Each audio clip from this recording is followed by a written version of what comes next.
사랑합니다. 사랑합니다. 어제 우리는 알지 못하는 바를 구하고 또 알지 못하기 때문에 확신 있게 이야기하며 서로 으뜸이 되기 위하여 다투었던 제자들의 모습을 확인했습니다. 그 제자들의 모습을 통해 우리가 알 수 있던 것은 무엇이었습니까? 예수님을 따른다 하여도 가장 높으신 분의 가장 낮아지신 그 사랑을 알지 못하면, 그 사랑 깨닫지 못하면 얼마든 우리 역시 예수님을 따른다고 하지만 자신이 원하는 것 꼭 붙든 채로 예수님을 따를 수 있다 하는 이야기였습니다.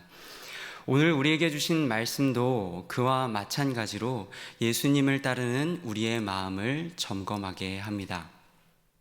하나님께서는 특별히 오늘 말씀 속에서 그 누구보다 바라는 것이 참 많을 수밖에 없는 한 사람, 그 한 사람을 통해 예수님을 따른다 하는 것이 무엇인지를 가르쳐 주시는데요.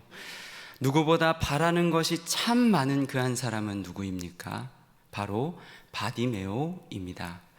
오늘 우리가 읽은 본문은 바디메오에 대해서, 그리고 그와 예수님의 만남에 대해서 매우 자세하게 기록하고 있습니다.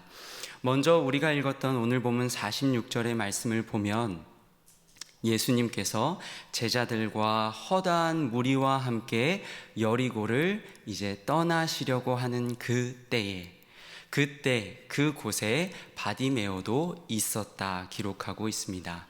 그런데 바디메오를 어떻게 묘사하고 있습니까? 첫 번째로는 디메오의 아들이었다라고 이야기를 합니다. 보호자가 있었다라는 것입니다. 분명 가족이 있는, 아버지가 있는 사람이었다 하는 것이죠.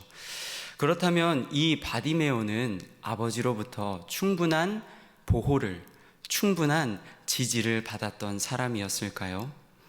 이어지는 말씀을 보면 그렇지는 않았던 것 같습니다. 바디메오에 대해서 계속해서 서술하고 있는데, 그는 앞을 보지 못하는 맹인이었고 길가에 앉아서 구걸하던 거지였다 성경은 기록하고 있습니다. 당시에 질병이나 또 장애를 가진다는 것은 죄의 결과로 생각하던 때였습니다. 그것을 우리가 고려한다면 그 당시 바디메오의 마음이 무엇으로 가득했을지 우리는 충분히 생각해 볼 수 있습니다. 아마도 바디메오의 마음은 죄책과 원망과 분노로 가득 차 있었는지도 모릅니다. 그처럼 바디메오는 그 누구보다 바라는 것, 원하는 것이 많았던, 내가 만일 눈을 뜰 수 있었다면, 볼 수 있었다면, 혹은 나와 내 가정이 넉넉한 재정을 가지고 있었다면 이와 같은 생각을 하며 살아갔던 사람이라는 것을 우리는 충분히 생각해 볼 수 있을 것 같습니다. 관계적으로나 경제적으로나 정서적으로나 정말 궁지에 몰려있던 인생이라는 것입니다. 그런 바디메오의 형편을 이어지는 말씀은 좀 더 분명하게 우리에게 자세하게 가르쳐 주고 있는데요. 나사렛 예수시라 하는 그 말을 듣고 바디메오는 소리쳐 이르되 다윗의 자손 예수여 나를 불쌍히 여기소서 외쳤다고 기록하고 있습니다.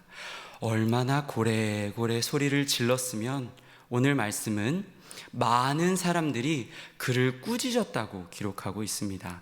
잠잠하라 하고 말입니다. 지금 상황을 한번 살펴보길 원합니다. 예수님은 허다한 무리들과 함께 이제 여리고를 떠나시려고 하고 있습니다. 또 많은 사람들은 예수님을 만나기 위해 외치는 그에게 잠잠하라 하며 많은 사람들이 꾸짖고 있습니다. 사실 이러한 상황이라면 아무리 바디메오가 그 소리를 높인다 한들, 그 소리를 더욱 높여 외친다 한들 어쩌면 예수님께서 그 외침을 지나치실 수도 있는 순간이라고 우리는 생각할 수 있지 않을까요? 그런데 우리 예수님은 어떻게 하셨습니까? 다윗의 자손 예수여, 나의 구원자 예수여 하는 그 외침을 외면하지 않으시고 발걸음을 멈춰 세우셨습니다. 그리고 사람을 보내어 그를 부르라라고 말씀하셨죠. 사랑하는 성도 여러분, 우리 하나님은 이런 분이십니다. 우리가 정말 들으실까 하는 그 순간에 드리는 간구에도 외면하지 않으시고 들어주시는 하나님이십니다. 심지어 더 나아가 주여 나를 불쌍히 여기소서, 주여 나를 도와주소서 하는 그 외침을 기다리고 계시는 줄로 믿습니다. 혹 하나님의 오랜 침묵에 지쳐 기도하기를 멈추셨습니까?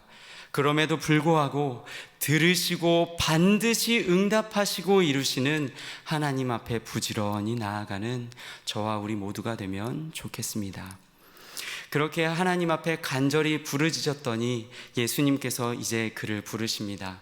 그 부르심을 들은 바디메오, 이제 기뻐서 뛰어 일어나 예수님 앞으로 나아갔다고 성경은 기록하고 있는데요. 흥미로운 것은 그가 겉옷을 내버리고 예수님께로 나아갔다 성경은 기록하고 있습니다. 이미 우리가 잘 알고 있는 것처럼 그 당시의 겉옷은 매우 중요한 자산이었습니다.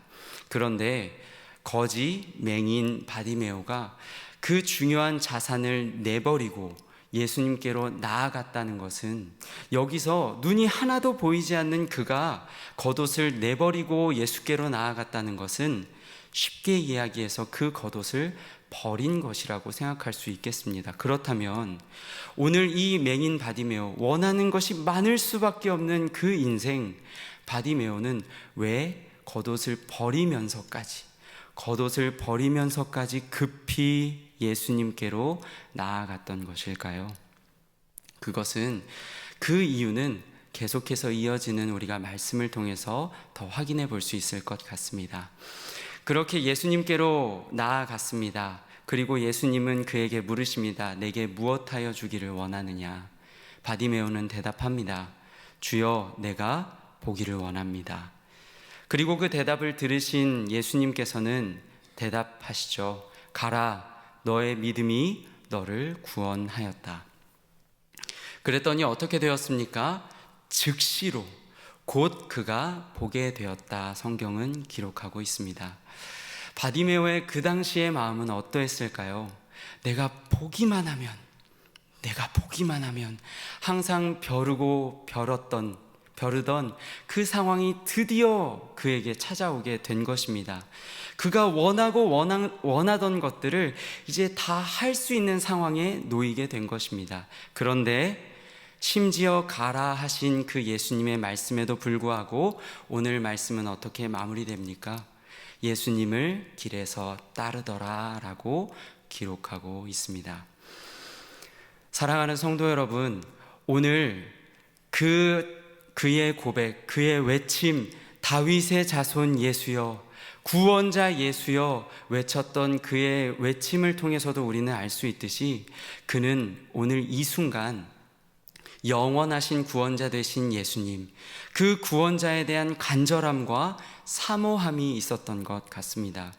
내가 원하는 것을 이루기 위해서 그 앞에 나아온 것이 아니라 구원받은 빚진 자의 마음으로 예수 그리스도를 따른 것이구나, 우리는 그렇게 생각할 수 있을 줄로 믿습니다.